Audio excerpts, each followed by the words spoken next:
Good morning बच्चों। हम लोग पाठ एक आ रही रवि की सवारी कविता का भावार्थ पढ़ रहे थे। बच्चों, मैंने आप लोगों को भावार्थ समझाया। उम्मीद करती हूँ कि आप लोगों को समझ में आया होगा। आज हम लोग फिर से एक बार भावार्थ संक्षेप में देखते हैं, उसके बाद अभ्यास के प्रश्नों को हल करेंगे। अपनी पुस्तक में देखेंगे। मैंने आपको बताया था कि प्रस्तुत कविता क्या है, सूर्य के आगमन का वर्णन किया है। प्रातः काल जब सूर्य जो है निकलता है, प्रातः काल उषा काल के समय में, तो उस समय कैसा दृश्य होता है। सारे लोग पक्षी चहचहाने लगते हैं खुशी से, पेड़ पौधे मुस्कुराने लगते हैं, फूल खिल जाते हैं, उसी को बताया गया है। तो बच्चों देखिए अपनी पुस्तक में आ रही रवि की सवारी एक बार फिर से मैं समझा के उसके बाद आप लोगों को अभ्यास के प्रश्न कराऊंगी। आ रही रवि की सवारी, नव किरण का रथ सजा है, कली कुसुम से पथ सजा है, बादलों से अनुचरों ने स्वर्ण की पोशाक धारी, आ रही रवि की सवारी। प्रस्तुत पद्यांश संदर्भ मैंने बताया था कि प्रस्तुत पद्यांश हमारी पाठ्य पुस्तक पल्लव भाग 2 के पाठ एक आ रही रवि की सवारी नामक पाठ से लिया गया है। प्रस्तुत पाठ के रचयिता हरिवंश राय बच्चन जी हैं। प्रसंग में लिखेंगे, प्रस्तुत पाठ में कवि ने प्रातः काल का वर्णन किया है, जो सूर्योदय होता है, सूर्य के आगमन का वर्णन किया गया है प्रस्तुत कविता में। तो देखिए, आ रही रवि की सवारी, नव किरण का रथ सजा है, कली कुसुम से पथ सजा है। यहाँ पर देखिए कवि क्या कह रहे हैं, आ रही रवि यानी सूर्य की सवारी आ रही, यानी प्रातः सुबह हो गया है, प्रातः काल हो गया है, सूर्य निकल रहा है, नव किरण का रथ सजा है। नई नई किरणें बिखेरते हुए कितना सुंदर दृश्य होता है सुबह का, लाल रंग की किरणों से भरा हुआ। तो नव किरण का रथ सजा है, जो सूर्य निकल रहा है वो चारों तरफ लाल किरण जो है फैली हुई है। कली कुसुम से पथ सजा है, और कलियां जो है फूल का रूप धारण कर रही, खिल गई हैं। उससे अपना लग रहा है ऐसा चारों तरफ फूल खिल गए हैं सुबह के समय में, कि जैसा लग रहा है वो अपना रास्ता जो है सजा दिए हैं सूर्य के आगमन के लिए। बादलों से अनुचरों ने स्वर्ण की पोशाक धारी। बादलों से अनुचरों, जो बादल हैं उनके अनुचर यानी पीछे सूर्य के हैं, वो भी ऐसा लगा है कि सोने के हो गए, स्वर्ण की पोशाक धारी, यानी वो बादल भी ऐसे प्रतीत हो रहे हैं जैसे उन्होंने क्या किया है, सोने के कपड़े पहन लिए। स्वर्ण की पोशाक धारी यानी सोने के कपड़े पहन लिए। आ रही रवि की सवारी। नेक्स्ट देखिए, विहग बंदी और चारण गा रहे हैं कीर्तिगान। विहग बंदी मतलब, विहग मतलब क्या होता है, पशु पक्षी जो होते हैं, खग विग, तो विहग बंदी और चारण जो है वो लोग प्रशंसा गीत, सुबह सूर्य निकलता प्रातः काल में, आप कभी उठते होगे, देखते होगे ना, चिड़िया चहचहाने लगती हैं, खुशी से लगता है कितना खुश हो रही हैं। तो जो सब चिड़िया चाहे पिंजड़े में हो, चाहे पेड़ों पे बैठी हो, खुले आसमान में उड़ने वाली हो, सभी जो है खुशी से प्रशंसा के गीत गाने लगते हैं। किसका? यश का कीर्तिगान। किसके? सूर्य निकलने का। ऐसा प्रतीत होता है कि सूर्योदय के यश का गान गा रहे हैं, प्रसन्नता से खुश होकर के सूर्य के यश का गान गा रहे हैं। छोड़कर मैदान भागी तारकों की फौज सारी, आ रही रवि की सवारी। छोड़कर मैदान भागी यानी जो सूर्य उदय हुआ तो क्या हुआ, जितने आसमान में तारे थे सब क्या हो गए, लुप्त हो गए। ऐसा प्रतीत हो रहा वो भाग गए, मैदान छोड़ के भाग गए, तो वो आसमान से हट गए। तो छोड़कर मैदान भागी, तार जो नक्षत्र तारे हैं, तारकों की फौज यानी नक्षत्र तारे क्या होता है, सारे ग्रह, 9 ग्रह होते हैं जो तारे, सारे जो है गायब हो गए, दिखते नहीं है। सूर्य की रोशनी इतनी तेज होती है कि वो सारे, वो तुरंत ऐसा प्रतीत होता है कि वो विलुप्त हो गए। आ रही रवि की सवारी।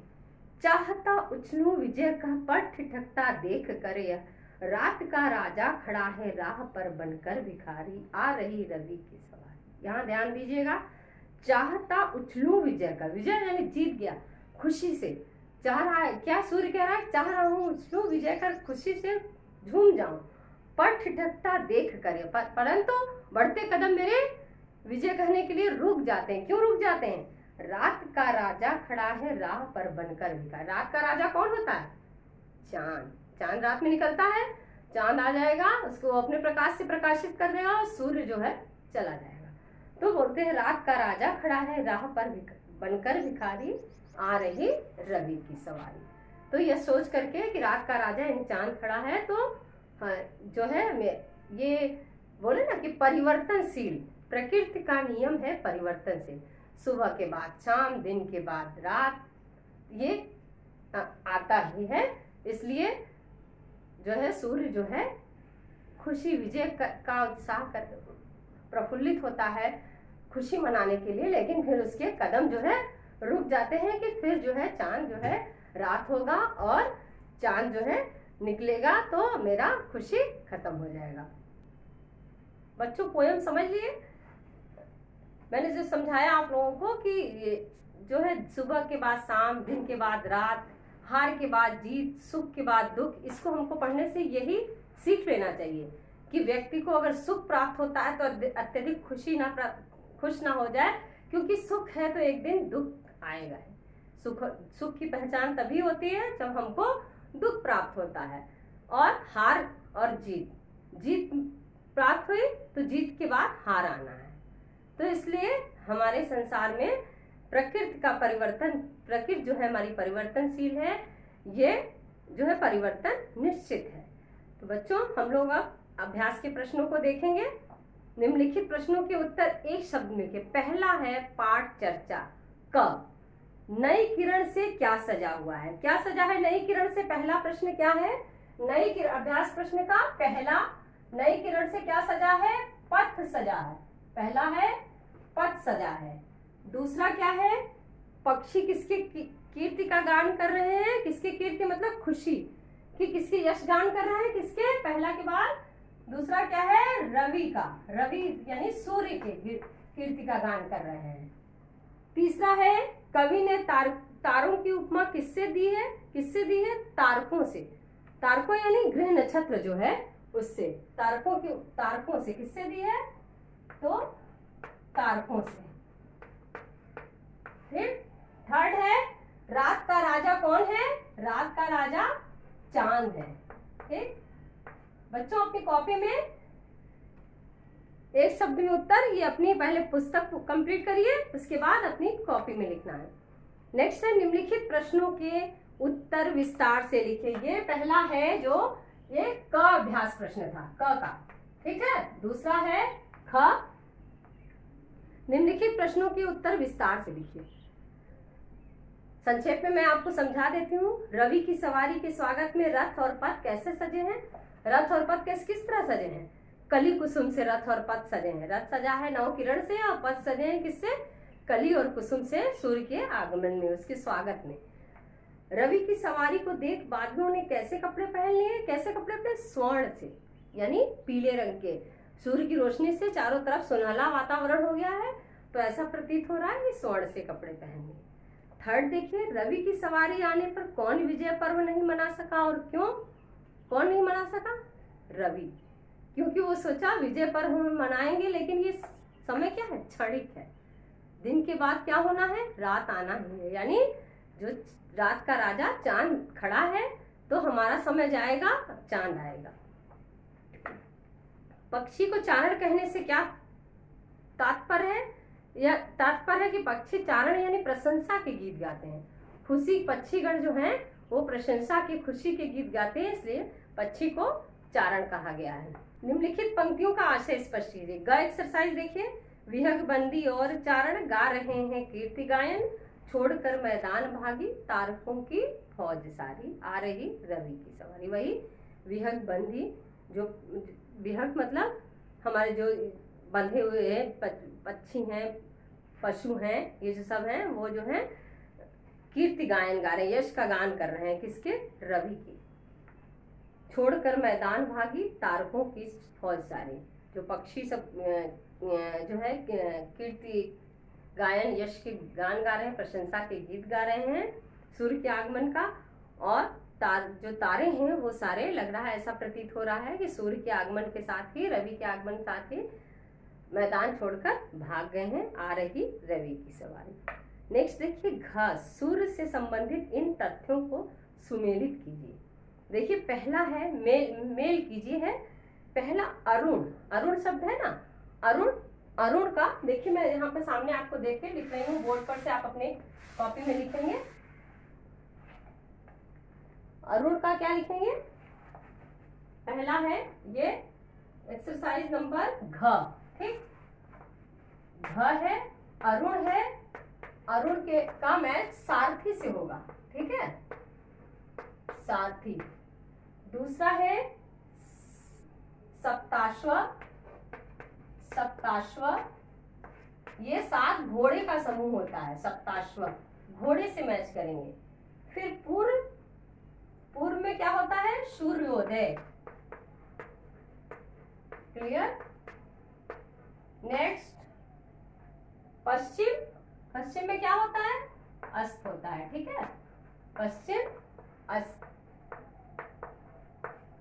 नेक्स्ट है उषा काल, उषा काल में क्या होता है?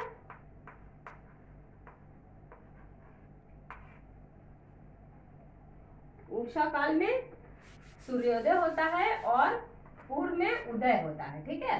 यहाँ पर उदय लिखेंगे, बात एक ही हुआ, यहाँ सूर्योदय, ठीक है, क्लियर। ये देखिए आप, अरुण का सारथी, सप्ताश्व, घोड़े, पूर्व उदय, पश्चिम अस्त और उषा काल, ये सारी बातें सूर्य के विषय में दी गई है कि सूर्य जो है पूर्व में उदय होता है, पश्चिम में अस्त होता है, उषा काल में सूर्योदय होता है। ये सारी बातें सूर्य के विषय में कही गई है। नेक्स्ट एक्सरसाइज देखिए, रुचि संवर्धन में चंद्रमा के आगमन से प्रकृति में क्या क्या परिवर्तन होते हैं, 10 वाक्यों में लिखिए। मैंने आप लोगों को पढ़ाया कि सूर्य के आगमन से क्या होता है, वो हम लोगों ने पढ़ा। अब चंद्रमा के आगमन से क्या होता है, ये आपको स्वयं से लिखना है।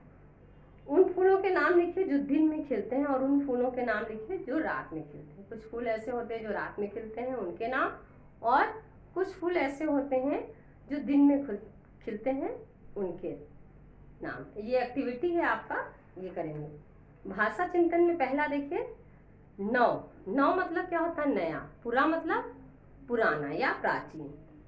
तो एक्सरसाइज देखिए, चेंज में दूसरी एक्सरसाइज देखेंगे, च, भाषा चिंतन का च एक्सरसाइज, विपरीत लिखिए, च, ठीक। च है नौ का पूरा, च का पहला पूरा, ठीक। दूसरा अनुचर का अग्रसर, तीसरा बंदी का मुक्त, बंदी का क्या होगा? मुक्त। कीर्ति का अपकीर्ति, 4, कीर्ति का अपकीर्ति, 5, राजा है तो उसका रंग, ये विलोम हम लोग लिखते हैं, ठीक है, राजा का रंग होगा। ये सारे विपरीतार्थक शब्द यानी विलोम शब्द थे। फिर है छ, समानार्थी शब्द, दो समानार्थी शब्द। छ का है समानार्थी शब्द, ठीक। समानार्थी शब्द आप को लिखना है। समानार्थी शब्द देखिए, रवि का क्या होगा? भास्कर, दिनकर। रवि का क्या होगा? भास्कर, और पहला है रवि, रवि का होगा भास्कर और दिनकर। समानार्थी या पर्यायवाची बात एक ही हुई, ठीक। दूसरा है पथ का पर्यायवाची रास्ता, राह। नेक्स्ट है स्वर्ण, सोना, स्वर्ण, सोना, कनक। थर्ड है रात का है रात्रि और निशा, रात, रात्रि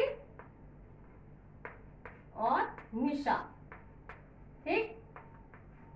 बच्चों आप देखिए एक्सरसाइज नंबर 6, समानार्थी शब्द।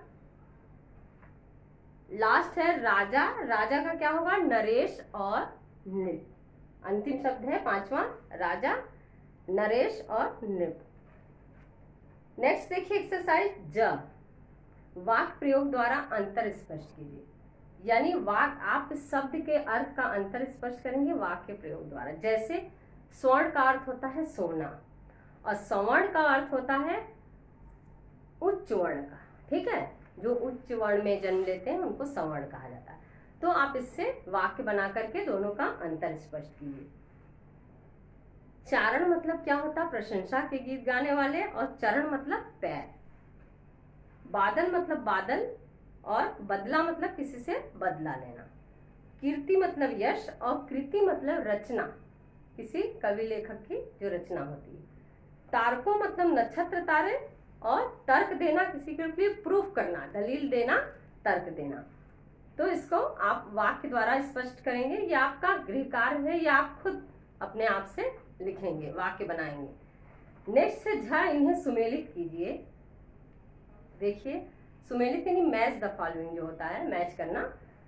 रवि का सवारी, मैच करिए। रवि का सवारी से, नौ किरण का रथ से, कली कुसुम पथ से,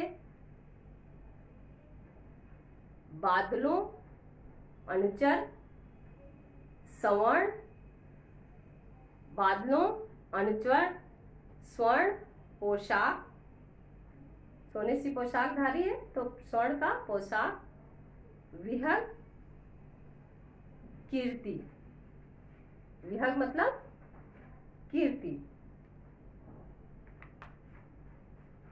कंप्लीट हो गया बच्चों। आज हमारे इस पाठ के अभ्यास प्रश्न कंप्लीट हो गए।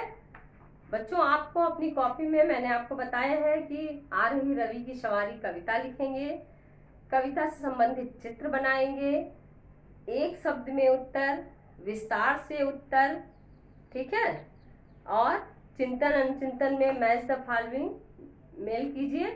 ये इतना कॉपी में आप अपने लिखेंगे। बाकी भाषा चिंतन के सभी प्रश्नों को बुक में सॉल्व करके बुक कंप्लीट करेंगे। और जब भी स्कूल से मंगाया जाएगा, स्कूल ओपन होगा, तो आप अपनी कॉपी अच्छे से लिखेंगे और टाइम से कंप्लीट करके चेक करने के लिए देंगे। बच्चों, आज हमारा लेसन नंबर 1 आ रही रवि की सवारी कंप्लीट हो गया। नेक्स्ट क्लास में हम लोग नेक्स्ट लेसन नंबर 2 नचिकेता का अध्ययन करेंगे। आप लोग, आपके पास पुस्तक होगी, आप खुद से पढ़ करके आएंगे। तो बच्चों, आज की क्लास यहीं समाप्त होती है। धन्यवाद।